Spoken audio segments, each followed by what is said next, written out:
এয়া আকাশবাণী গুৱাহাটী পুৱাঞ্চলিক বাতৰি পঢ়িছো কুমাৰ দেৱিত দাসে আৰু মোৰ সৈতে আছে ইভা মহন্ত। এতিয়াৰ প্ৰধান বাতৰিসমূহত আছে ৰাজ্যত আজি অৰুণোদয় আঁচনিৰ তৃতীয় পৰ্যায় আৰু অতিৰিক্ত ৰেচন কাৰ্ড প্ৰদান ব্যৱস্থাৰ শুভাৰম্ভণি, NPS বাৎসল্য আঁচনি শুভাৰম্ভ কৰি নাবালকসকলৰ বাবে বিনিয়োগ কৰিবলৈ অভিভাৱকসকলৰ প্ৰতি বিত্তমন্ত্ৰী নিৰ্মলা সীতাৰমণৰ পৰামৰ্শ, কেন্দ্ৰীয় চৰকাৰৰ পৰ্যটন মন্ত্ৰালয়ৰ শিল্পকলা শ্ৰেণীৰ শ্ৰেষ্ঠ পৰ্যটন গাঁওৰূপে শুৱালকুছিক নিৰ্বাচন, ফিজিত চলি থকা কমনৱেলথ ভাৰোত্তোলন প্ৰতিযোগিতাত দৰ্শনীয় প্ৰদৰ্শনেৰে অসমৰ বেদব্ৰত ভৰালীৰ স্বৰ্ণপদক দখল আৰু বাংগালুৰুৰ এম এ চিদাম্বৰম ষ্টেডিয়ামত আজিৰে পৰা ভাৰত আৰু বাংলাদেশৰ মাজত দুখনীয়া টেষ্ট শৃংখলাৰ প্ৰথমখন খেল। এতিয়া শুনক বিতং বাতৰি। ৰাজ্যত অৰুণোদয় আঁচনিৰ তৃতীয় পৰ্যায় আৰু অতিৰিক্ত ৰেচন কাৰ্ড প্ৰদান ব্যৱস্থাৰ আজি শুভাৰম্ভ কৰা হ'ব। মুখ্যমন্ত্ৰী হিমন্ত বিশ্ব শৰ্মাই দিছপুৰৰ লোকসেৱা আয়োগ ভৱন সভাকক্ষৰ পৰা ভাৰ্চুৱেল ব্যৱস্থাৰে দিনৰ 11 বজাত তৃতীয় পৰ্যায়ৰ অৰুণোদয় আঁচনিৰ শুভাৰম্ভণি কৰিব। ৰাজ্যৰ ভিন্ন প্ৰান্তৰ লগতে গোলাঘাট জিলাতো আজি অৰুণোদয় আঁচনিৰ তৃতীয় পৰ্যায় আৰম্ভ হ'ব। গোলাঘাট নগৰৰ জেনেৰেল ফিল্ডত শুভাৰম্ভ অনুষ্ঠানৰ আয়োজন কৰা হৈছে। গোলাঘাট জিলা আয়ুক্তগৰাকীয়ে আজি হ'বলগীয়া অনুষ্ঠানৰ প্ৰস্তুতিৰ বুজ লয়। আনহাতে কৰিমগঞ্জৰ নীলমণি উচ্চতৰ মাধ্যমিক বিদ্যালয়ৰ খেলপথাৰত অৰুণোদয় আঁচনিৰ তৃতীয় পৰ্যায়ৰ শুভাৰম্ভ অনুষ্ঠানৰ আয়োজন কৰা হৈছে। জিলা প্ৰশাসনে উত্তৰ কৰিমগঞ্জৰ হিতাধিকাৰীসকলক আজিৰ অনুষ্ঠানত উপস্থিত থাকিবলৈ আহ্বান জনাইছে। মাজুলীত মন্ত্ৰী ডাঃ ৰণোজ পেগুৱে কালি তৃতীয় পৰ্যায়ৰ অৰুণোদয় আঁচনিৰ শুভাৰম্ভণি অনুষ্ঠানৰ প্ৰস্তুতিৰ বিষয়ে বুজ লয়। ঢেকীয়াজুলি বিধানসভা সমষ্টিৰ ভোটপাৰা ষ্টেডিয়ামত এই কাৰ্যসূচীৰ শুভাৰম্ভণি অনুষ্ঠানত মন্ত্ৰী অশোক সিংহল উপস্থিত থাকিব। এই সন্দৰ্ভত সবিশেষ জনাব আমাৰ শোণিতপুৰ জিলাৰ সংবাদদাতা ৰজত ভৰদ্বাজে। আজি সমগ্ৰ অসমৰ লগতে শোণিতপুৰ জিলাতো তৃতীয় পৰ্যায়ৰ অৰুণোদয় আঁচনি আৰু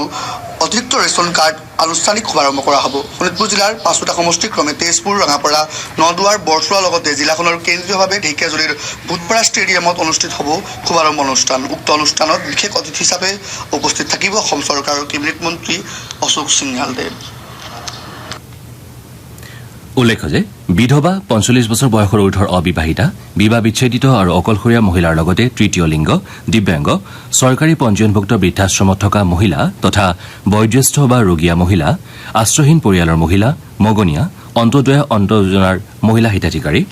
বাৰ্ষিক উপাৰ্জন 2 লাখ টকাতকৈ কম হোৱা পৰিয়ালৰ মহিলা, HIV থেলাছেমিয়া আদিত আক্ৰান্ত ৰোগী থকা পৰিয়ালৰ মহিলা আৰু পৰিয়ালৰ উপাৰ্জন্য ব্যক্তিগৰাকী 60 বছৰ ঊৰ্ধৰ অথবা দিব্যাংগ হলে তেনে ঘৰৰ মহিলা এই আঁচনিৰ বাবে আবেদন কৰিব পাৰিব। বিত্তমন্ত্ৰী নিৰ্মলা সীতাৰমণে কালি নতুন দিল্লীত NPS বাৎসল্য আঁচনিৰ শুভাৰম্ভ কৰে। 2024-25 বৰ্ষৰ কেন্দ্ৰীয় বাজেটত এই আঁচনিখনৰ কথা ঘোষণা কৰা হৈছিল। এই উপলক্ষে শ্ৰীমতী সীতাৰমণে কয় যে শিশুসকলে এই আঁচনিৰ জৰিয়তে ধন জমা থোৱাৰে পৰাই উচ্চ হাৰৰ ৰিটাৰ্ণ লাভ কৰিব। তেওঁ কয় যে NPS আঁচনিয়ে আৰম্ভণি কালৰে পৰা ভাল ৰিটাৰ্ণ দি আহিছে। মন্ত্ৰীগৰাকীয়ে কয় যে চৰকাৰী খণ্ডৰ বাবে NPSে আৰম্ভণিৰে পৰা গড়ে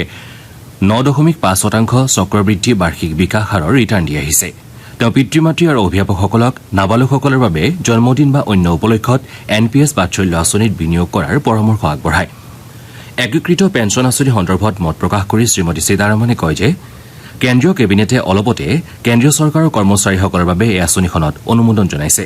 আঁচনিখন অহা বৰ্ষৰ 1 এপ্ৰিলৰ পৰা কাৰ্যকৰী হ'ব। তেওঁ কয় যে পুৰণি পেঞ্চন আঁচনি আৰু নতুন পেঞ্চন আঁচনিৰ ভাল উপাদানসমূহৰ সমাহাৰেৰে এই আঁচনিখন যুগুতাই উলিওৱা হৈছে। এই আঁচনিত অৱসৰৰ পাছত নিশ্চিত পেঞ্চন প্ৰদানৰ ব্যৱস্থা আছে। অনুষ্ঠানত ভাগ লৈ বিত্ত ৰাজ্যমন্ত্ৰী পংকজ চৌধুৰীয়ে কয় যে NPS বাৎসল্য আঁচনিয়ে সামাজিক সুৰক্ষা প্ৰদান কৰিব আৰু সমাজখনক আত্মনিৰ্ভৰশীল কৰি তুলিব। বিত্ত মন্ত্ৰালয়ে কৈছে যে NPS বাৎসল্য আঁচনিয়ে অভিভাৱকসকলক পেঞ্চন একাউণ্টত ধন বিনিয়োগ কৰি নিজৰ শিশুসকলৰ ভৱিষ্যত সুৰক্ষিত কৰা আৰু চক্ৰবৃদ্ধিৰ ফলত দীৰ্ঘকালীন সম্পদ সুনিশ্চিত কৰিব পাৰিব। আঁচনিখনৰ মাধ্যমেৰে পিতৃ মাতৃসকলে শিশুসকলৰ নামত বছৰি ন্যূনতম 1000 টকা বিনিয়োগৰ সুবিধা লাভ কৰিব।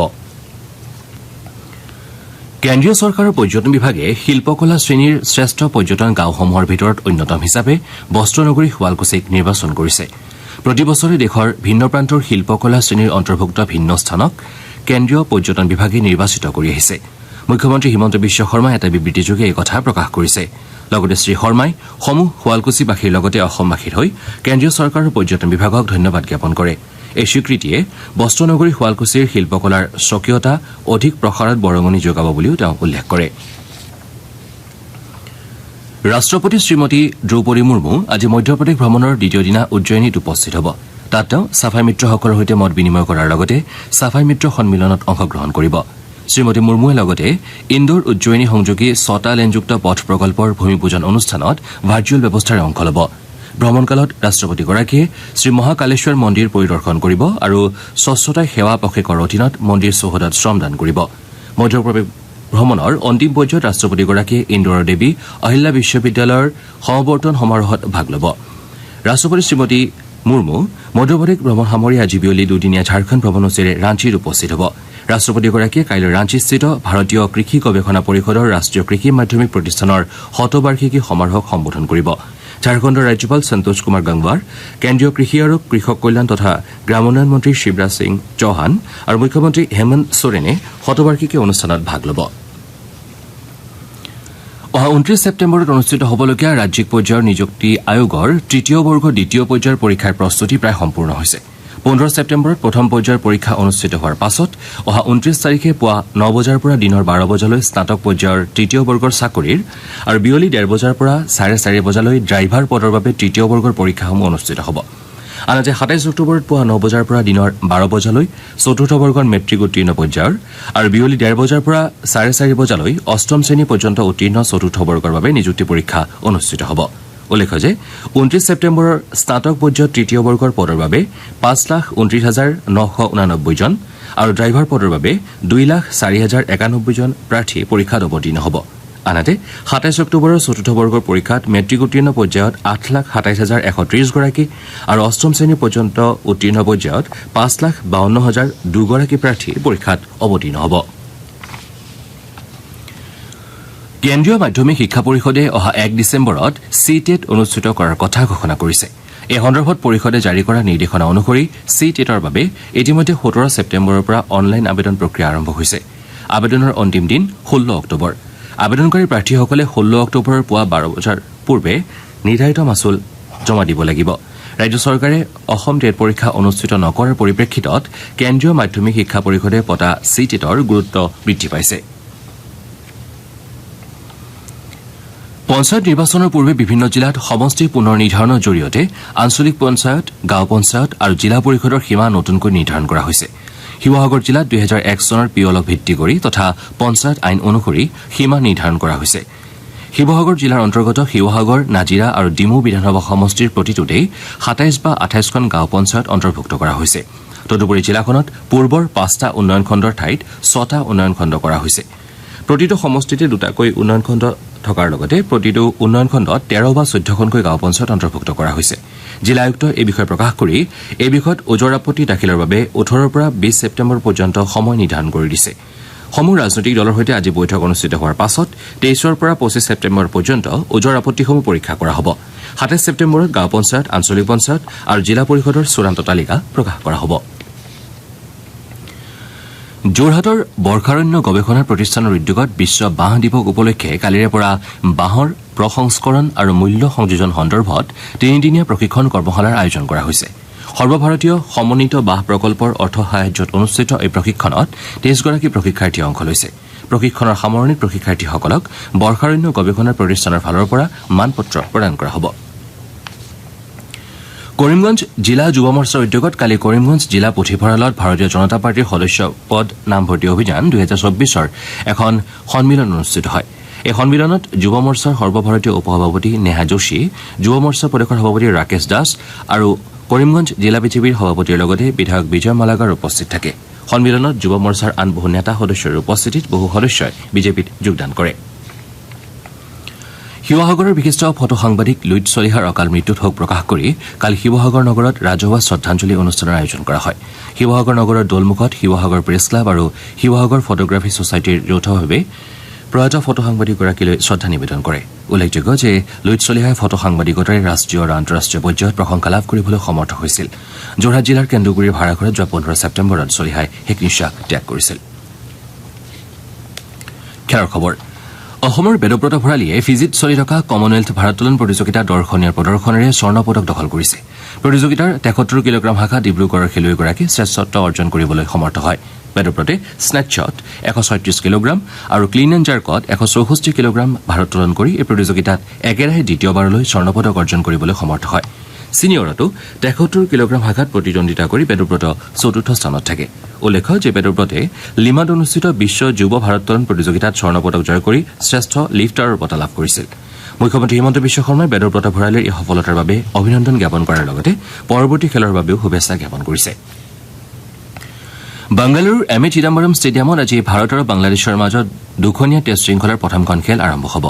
ভাৰতীয় দলটোৰ নেতৃত্ব ৰোহিত শৰ্মাই বহন কৰাৰ বিপৰীতে বাংলাদেশৰ দলটোক নাজমুল হুছেইন শান্তই নেতৃত্ব প্ৰদান কৰিব উল্লেখযোগ্য যে ভাৰত আৰু বাংলাদেশে দুখন টেষ্ট খেল আৰু তিনিখন টি-20 ক্ৰিকেট খেলত অৱতীৰ্ণ হ'ব টেষ্ট শৃংখলাৰ দ্বিতীয়খন খেল কানপুৰৰ গ্ৰীণ পাৰ্ক ষ্টেডিয়ামত ২৭ ছেপ্টেম্বৰৰ পৰা অনুষ্ঠিত হ'ব আনহাতে টি-20 শৃংখলাৰ প্ৰথমখন খেল ৬ অক্টোবৰত গোৱালিয়ৰত দ্বিতীয়খন ৯ অক্টোবৰত দিল্লীত আৰু তৃতীয়খন খেল ১২ অক্টোবৰত হায়দৰাবাদত অনুষ্ঠিত হ'ব ভাৰতে হাংগেৰীত অনুষ্ঠিত ৪৫ সংখ্যক দবা অলিম্পিয়াডৰ মুকলি শিতানৰ সপ্তম ৰাউণ্ডত কালি চীনক ২.৫ ১.৫ ফলাফলেৰে পৰাস্ত কৰে ভাৰতৰ হৈ ডোম্মা ৰাজুগুকেছে চীনাৰ প্ৰতিদ্বন্দ্বী উবেইক পৰাস্ত কৰাৰ বিপৰীতে ৰাউণ্ডৰ বাকী তিনিখন খেল ড্ৰ হয় এই ফলাফলৰ সুবাদত মুকলি শিতানত ভাৰতীয় দলটোৱে মুঠ ১৪ পইণ্ট অৰ্জন কৰিছে একেদৰে ভাৰতীয় মহিলা দলটোৱেও জৰ্জিয়াৰ বিৰুদ্ধে বিজয় সাব্যস্ত কৰি ১৪ পইণ্ট লাভ কৰিছে দুয়োটা দল এই পৰ্যন্ত প্ৰতিযোগিতাত অপৰাজিত হৈ আছে আৰু পইণ্ট তালিকাৰ শীৰ্ষত আছে এতিয়া শুনক আজি গুৱাহাটীৰ পৰা প্ৰকাশিত বাতৰি কাকতসমূহৰ প্ৰথম পৃষ্ঠাৰ মুখ্য বাতৰিৰ চমু অৱলোকন ইভা মহন্তৰ পৰা দেশত একেলগে লোকসভা আৰু বিধানসভা নিৰ্বাচন অনুষ্ঠিত হোৱাৰ প্ৰস্তাৱত অনুমোদন জনাইছে কেন্দ্ৰীয় কেবিনেটে এই বাতৰিটো আজি গুৱাহাটীৰ পৰা প্ৰকাশিত কেইবাখনো কাকতে প্ৰথম পৃষ্ঠাৰ মুখ্য বাতৰি হিচাপে গুৰুত্ব সহকাৰে প্ৰকাশ কৰিছে এক দেশ এক নিৰ্বাচনলৈ অনুমোদন শিৰোনামেৰে দৈনিক অসম কাকতে এই বাতৰিটো প্ৰথম পৃষ্ঠাত প্ৰকাশ কৰিছে একেটা বাতৰিক অসমীয়া প্ৰতিদিন দি আছাম ট্ৰিবিউন আৰু দ্য চেণ্টিনেল কাকতে প্ৰথম পৃষ্ঠাত প্ৰকাশ কৰিছে যোৰহাটৰ হুলুঙাপাৰ গিবন অভয়াৰণ্যৰ ইকো চেঞ্চিটিভ এলেকা তেল গেছ খননৰ বাবে কেন্দ্ৰীয় চৰকাৰৰ বন পৰিৱেশ জলবায়ু মন্ত্ৰালয়ে প্ৰথম পৰ্যায়ৰ অনুমোদন দিয়া কাৰ্যত দল সংগঠনৰ প্ৰতিবাদ অব্যাহত আছে অনুমোদন বাতিলৰ দাবীত প্ৰধানমন্ত্ৰীলৈ স্মাৰক পত্ৰ প্ৰেৰণ কৰা হৈছে এই বাতৰিটো দৈনিক জনভূমি কাকতে গিবনত তৈল খননক লৈ উত্তাল যোৰহাট শিৰোনামেৰে প্ৰথম পৃষ্ঠাত প্ৰকাশ কৰিছে সদৌ অসম ছাত্ৰ সন্থাৰ ভাৰপ্ৰাপ্ত সাধাৰণ সম্পাদকৰ দায়িত্ব অৰ্পণ কৰা হৈছে কাৰ্বি আংলং জিলাৰ আছু নেতা সৰ্জুন হানছেক অব্যাহতি ললে শংকৰ জ্যোতিয়ে সাধাৰণ সম্পাদকৰ দায়িত্ব হানছেক শিৰোনামেৰে আমাৰ অসম কাকতে এই বাতৰিটো প্ৰথম পৃষ্ঠাত প্ৰকাশ কৰিছে